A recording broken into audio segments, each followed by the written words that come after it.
দেখুন, পশ্চিমবঙ্গে শুধু না, আরজি করের আইন শৃঙ্খলা সম্পূর্ণ ভেঙে পড়েছে। এটা আমি 100% বলতে পারি যে আমাদের কলেজ, এটা আমাদের কলেজ, আমরা 1977-এ পাশ করেছি। ৪৭ বছর আগে এই রকম অশান্ত আবহাওয়া আমরা কিন্তু কখনো ভাবতে পারিনি।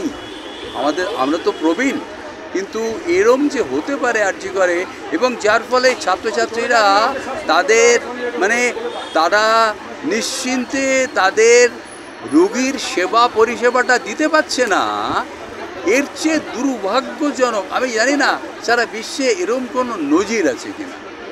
এইটুকুই বলতে পারি। দেখুন, দু একটা স্ট্রে ইনসিডেন্ট আমি জানি, সেটা সেটা সেটা বিচার্য নয়, কিন্তু এইটাকে স্ট্রে ইনসিডেন্ট বলে যদি কেউ উড়িয়ে দেয়, তাহলে আমি আই রোর ফর জাস্টিস।